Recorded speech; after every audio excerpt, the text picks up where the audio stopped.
Hi friends, इस समय मैं हल्द्वानी की तरफ जा रहा हूँ। सितारगंज से हल्द्वानी की तरफ ट्रेवल कर रहा हूँ और बरसात के दिनों की वजह से रास्ता खूबसूरत है। हरियाली आपको दिखाई दे रही है। ये देखिए, ऐसे रास्तों पे चलने का मज़ा ही अलग है। और मेरी साइड में खेत देखिए, लोगों ने, जो किसान हैं, उन्होंने अपनी फसल बो दी है और खेत हरे भरे नज़र आ रहे हैं। धान की पौधें रोपी जा चुकी हैं।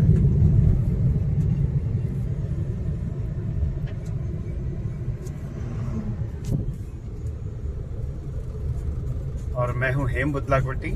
आप इस वीडियो को देखेंगे मेरे YouTube चैनल हेम बुदलाकोटी व्लॉग्स के जरिए, तो बने रहिए मेरे साथ। अभी ड्राइव कर लेता हूं, फिर आगे बात करूंगा।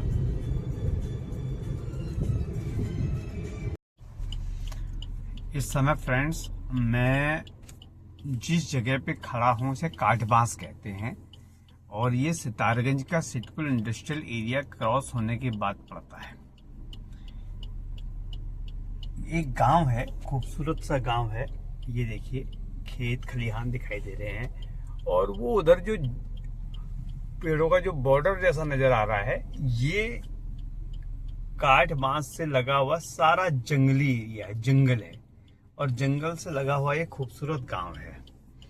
और कमाल की बात, इससे यहाँ पर वीडियो बनाने का जो मेरा मकसद है वो ये है कि मेरे ठीक सामने दूर पहाड़ियां हैं और उस पे काले और सफेद बादल जो लगे हुए हैं, मैं ये आपको ये दिखाना चाहता हूँ। ये देखिए, ये ठीक सामने सीधी रोड है और कितना खूबसूरत व्यू है। सिर्फ इस व्यू को दिखाने के लिए मैंने इस समय ये वीडियो बनाया है। ये देखिए, बरसात के दिनों में गाड़ी ड्राइव करने का मजा ही अलग है और साथ में हरे भरे पेड़ पौधों को देखकर दिल और आंखें दोनों खुश हो जाती हैं।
इस समय मैं नैनीताल जिले के अंदर स्थित चोरगलिया के जंगलों में खड़ा हूँ।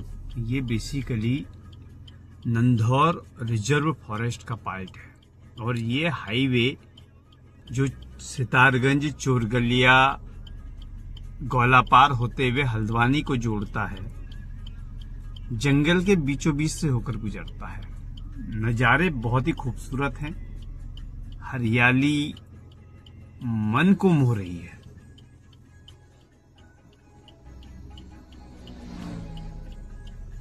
और यहीं पर आगे 3-4 किलोमीटर आगे एक शेर नाला आता है। जिसमें बेसिकली पहाड़ों के देवीधुरा और हैड़ा खान की तरफ से आने वाला पानी बहता है। क्योंकि 3 दिन से लगातार बारिश हो रही है, तो मुझे उम्मीद थी और कल तक मैं वीडियो में भी देख पा रहा था कि लोगों ने शेर नाले की वीडियोस डाली हुई थी, जहां पर लोगों की कारें, बाइकें फंसी हुई नजर आ रही थी। लेकिन मैंने अभी आज का स्टेटस पता किया है यहाँ पहुंचने के बाद कुछ लोगों से, तो मुझे ये खबर मिली, जो कि एक अच्छी खबर है, कि शेर नाले पर जो पुल बन रहा था ये बन चुका है और शेर नाले को अब छोटी और बड़ी गाड़ियों सभी के लिए खोल दिया गया है। तो अभी मैं थोड़ी देर में उस पुल के ऊपर पहुंच जाऊंगा और देखूंगा कि पोजीशन क्या है। लेकिन ये एक अच्छी खबर है, क्योंकि इस नाले की वजह से बरसात के दिनों में समस्याएं बहुत बढ़ जाती थी और इसके बनने से लोगों का जीवन आसान हो जाएगा। 1-2 साल का लंबा अंतराल हम लोगों ने इंतजार किया है इस पुल को बनने का। धीमी प्रगति गवर्नमेंट की रही कि 2 साल 3-4 महीने में तैयार हो जाने वाले पुल को 2 साल का समय लगा। लेकिन खुशी की बात यह है कि अल्टीमेटली काम हो चुका है।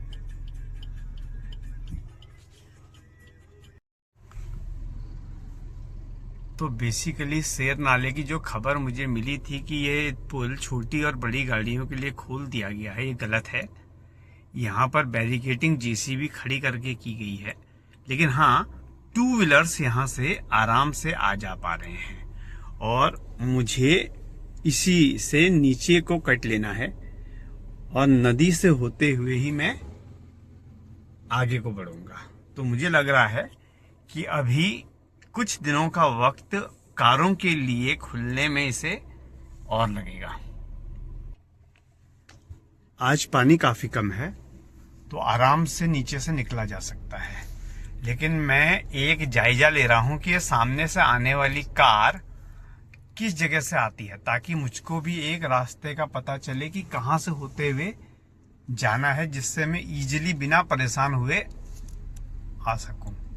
और ये कार इतनी डूबी है, ये चंपावत हल्द्वानी,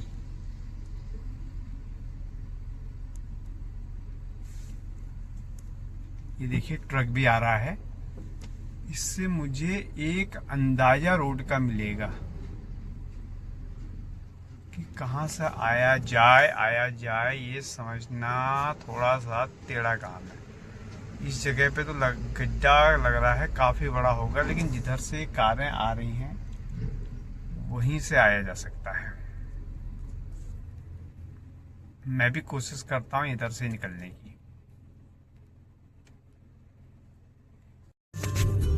तो अल्टीमेटली मैंने गाड़ी निकाल ली है। थोड़ी दिक्कत आई क्योंकि गड्ढे का अंदाजा नहीं आ रहा था, इसलिए जेसीबी वाले से पूछा कि कहां से निकालूं, तो उसने मुझे एक प्रॉपर वे बताया और धीरे धीरे मैंने कोशिश करते हुए वहां से गाड़ी निकाल ली है।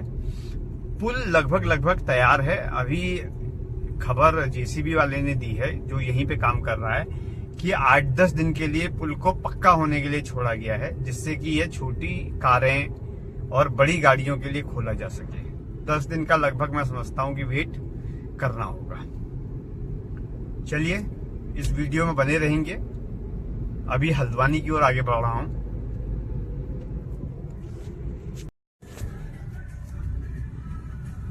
और इस समय मैं चोरगलिया के जंगल को पार करके दानी बंगर वाले एरिया में इंटर कर चुका हूं। जब मैं हल्द्वानी से 1-1.5 घंटे बाद लौटूंगा तो ये दाहिने साइड में आपको एम्बुलेंस नजर आएगी और एम्बुलेंस के पीछे एक बोर्ड लगा हुआ है माँ पार्वती फैमिली रेस्टोरेंट का।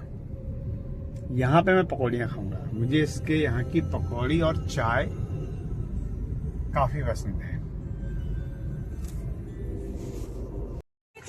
ये रेस्टोरेंट आ गया है जहाँ पे अब मैं अपने दिन का कुछ ब्रेकफास्ट टाइप चीज़ें लूँगा। ये है माँ Parvati family restaurant fast food.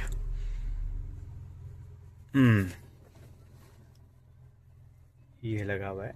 अच्छा, इनके यहाँ की एक खास बात है, इनके यहाँ की पकौड़ी और चटनी बहुत टेस्टी होती है।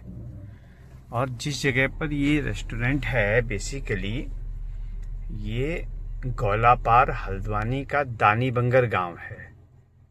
और इसकी जो लोकेशन है, जो ये हल्द्वानी से आते समय दानी बंगर लास्ट गांव पड़ता है। इसके बाद चूरगलिया का जंगल शुरू हो जाता है, जो नंधौर रिजर्व फॉरेस्ट है। तो इस जगह पर मैं अपना ब्रेकफास्ट लूंगा, पकौड़ी और चाय। चलिए नीचे उतारता हूँ, देखता हूँ कैसे बना है आज।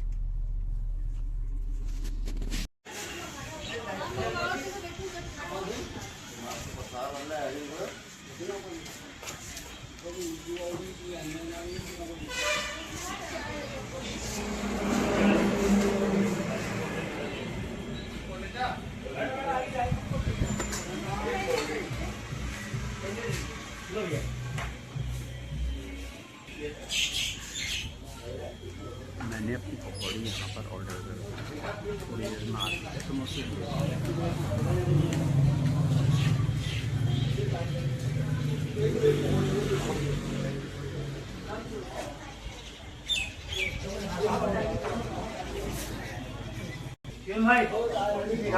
ये मेरी पकौड़ी और चटनी है। चलिए ऐसे ले लेता हूँ, बाकी बातें बाद में करेंगे। ये आप दूर तक देख पा रहे हैं, ये चूरगलिया के अंदर एक लंबे चौड़े क्षेत्र में जंगल को काटा गया है।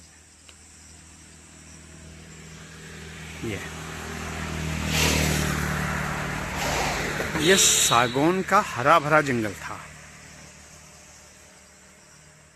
मैं जंगलों को काटने के पक्ष में बिल्कुल भी नहीं हूँ, लेकिन क्योंकि सागौन की लकड़ी एक कॉमर्शियल लकड़ी है, जिसका यूज कॉमर्शियली पैसा कमाने के लिए होता है, तो मैं इसको गलत भी नहीं कहूँगा, बशर्ते जंगल को काटने के बाद जंगल को डेवलप होने दिया जाए। अब ये इन्होंने अभी जंगल काटा है, तो ये अगर आप देखेंगे तो बरसात होते ही ग्रीनरी दोबारा आ गई है, नए पौधे सागौन के फिर से उगाए हैं। लेकिन सरकार इस समय क्या कर रही है कि जब ये बरसात ख़त्म हो जाएगी तो यहाँ पर ट्रैक्टर चला देगी और उसके बाद झाड़ी नुमा पेड़ों को लगा दिया जाएगा, जो जंगल ना हो करके केवल झाड़ियों के रूप में दिखाई देते हैं। तो जंगल की अपनी एक प्रकृति है कि वो खुद को रिस्टोर कर लेता है, खुद को दोबारा से पनपा लेता है और आगे बढ़ जाता है। तो मेरी रिक्वेस्ट है, अगर ये वीडियो आप लोगों तक पहुंचे तो इसको शेयर कीजिएगा और कहिएगा कि नेचर को अपने आप छोड़ दें, वो खुद को दोबारा से रिस्टोर कर लेगी। और आज से 2-3 साल बाद ये पेड़, ये जो पौधे हैं, ये पेड़ बनकर फिर से इसे जंगल का रूप दे देंगे। आप देखिए नज़दीक से, अगर आप इस वीडियो को देख पा रहे हैं, ये बरसात होते ही कोपलें फूटी और कोई 2 फीट 3 फीट 1 फीट ऐसे ये सागौन के वृक्ष अपनी जड़ों से दोबारा निकल आए।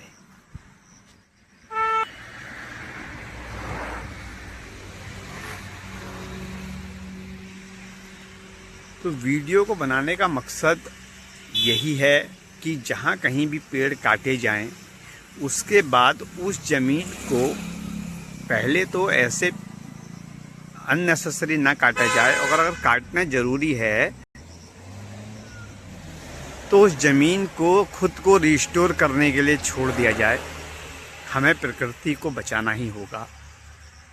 ये बहुत ज़रूरी है कि हमारे चारों तरफ नेचर जिंदा रहे, जीव जंतु जिंदा रहें, वरना हम अपनी आने वाली जनरेशन को